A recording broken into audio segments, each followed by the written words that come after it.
এই দিন জন্ডিসের সময় আমার একদিন সকালের খাবার।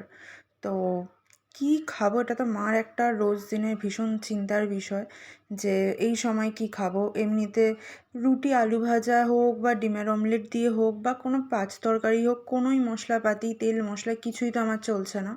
তো আমি খুব একটা জন্ডিসের টাইমে সকালে ভাত খাইনি, মানে সারাদিন ওই সেদ্ধ দিয়ে ভাত আর কতবার খাবো।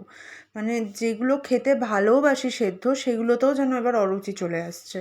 তো স্টিল এটা খুব রেয়ার একটা দিন যেদিন আমি সকালবেলা ভাত খাচ্ছি। তো মা দুটো আলু সেদ্ধ দিয়েছিল আর ভেন্ডি সেদ্ধ দিয়েছিল। সব রকমের সেদ্ধ আমি ওই সময় গাজর সেদ্ধও খেতাম, ভেন্ডি সেদ্ধও খেতাম, কিন্তু এক খাবার দিনে কতবার খাবো? মানে মারও এটা একটা ভীষণ চিন্তার বিষয় হয়ে গেছিলো, ছোটো বাচ্চাকে নিয়ে যেমন হয় যে এর পরের বার ওকে খাওয়ারে কী দেওয়া হবে। তাও ভালো যে ছোটো বাচ্চারা তো কোনো ঝামেলাঝাটি করে না যে না আমার এটা লাগবে ওটা লাগবে, বাট আমি তো বড় হয়ে গেছি, মানে আর এইসব খাবার আমি খেতে পারছি না। তো ঠিক আছে, আ খেয়ে নিতে হচ্ছিল।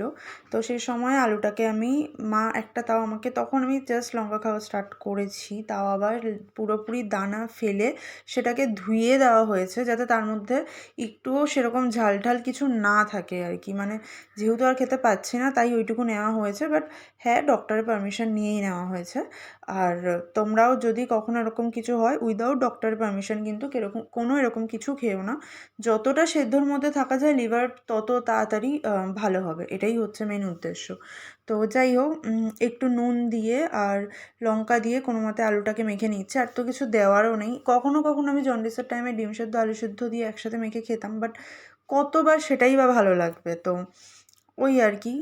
এমনিতে সকালবেলায় আলু সেদ্ধ ভাত খেতে তো কার না ভালো লাগে, কিন্তু তার সাথে যদি একটু ঘি পড়ে যায় তাহলে আর কি চাই। মানে সেই দিন আমি আলু সেদ্ধ যখন বিশেষ করে সকালবেলা একদম গরম গরম ভাতে যখন খাচ্ছি, আমার তখন একটাই দুঃখ হচ্ছে কেন আমি একটু ঘি খেতে পাচ্ছি না। যদি একটুখানি একটু ঘি থাকতো আমার মধ্যে কোনো দুঃখই থাকতো না, মানে তো আমি সেরা খাবার খাচ্ছি তখন।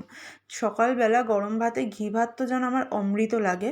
বাট এই দিন কিছু করার নেই, ঘি মানে তেলই খাওয়া যাচ্ছে না, ঘিয়ের কথা আর কি বলবো। জানি ভালো ঘিতে গুড কোলেস্ট্রল থাকে, ভালো, বাট স্টিল আমার তখন ওসব কিছুই চলবে না। তো তোমরা দেখতেই পাচ্ছ সামান্য নুন আর লঙ্কা দিয়ে আমি কোনো মতে আলুটাকে জাস্ট মেখে নিয়েছি। এই আলুটা দিয়েই আমি খাবো, বাট এছাড়াও মা কয়েকটা ভেন্ডি সেদ্ধ দিয়েছিল। তোমরা অনেকেই সেটাকে ঢ্যাঁড়স বলে থাকো, বেশিরভাগ সবাই ওটাকে ঢ্যাঁড়স বলে থাকে। বাট ওই আর কি, আমার ছোটোবেলা থেকে শুনে শুনে হয়ে গেছে ভেন্ডি, আমার মুখে আগে ভেন্ডিটাই বেরিয়ে আসে, ঢ্যাঁড়সটা কমই বেরোয়। বাট হ্যাঁ, অনেক বাড়িতেই বলে থাকে, ইটস ওকে।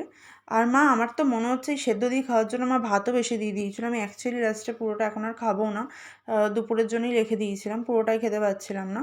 বাট হ্যাঁ, এই সময় এই একমাত্র ঢ্যাঁড়স সেদ্ধটাই আমার জীবনের একমাত্র ভালো খাবার ছিল। শুধু আমি এটা দিয়ে মানে আলু সেদ্ধর থেকেও আমি তখন ঢ্যাঁড়স সেদ্ধ দিয়ে আমি খুব ইজিলি খেয়ে নিতে পারতাম, আমার খুব একটা অসুবিধা হতো না। এমনি সময় হলে কিন্তু আমি এই ঢ্যাঁড়স সেদ্ধর মধ্যে অবশ্যই সর্ষের তেল দিতাম, কাঁচা সর্ষের তেল। কিন্তু সে সময় আমার সেসব কিছুই চলবে না, বাট স্টিল শুধুমাত্র ঢ্যাঁড়স সেদ্ধ দিয়েও আমি খুব শান্তিতে ভাত খেতাম। তো সেটাই করছি, শুধুমাত্র ঢ্যাঁড়স সেদ্ধ দিয়েই আমি কোনো মতে ভাতটা খাচ্ছি। আর হ্যাঁ,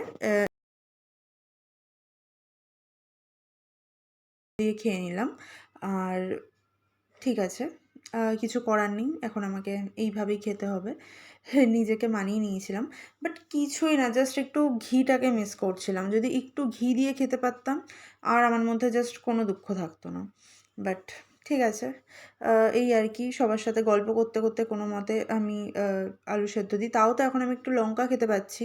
এর আগে তো আমি সেটাও খেতে পারতাম না, কোনো স্কোপই ছিল না।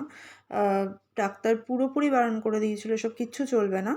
তো এই ছিল আমার একদিন জন্ডিসের পেশেন্টের সকালের খাবার।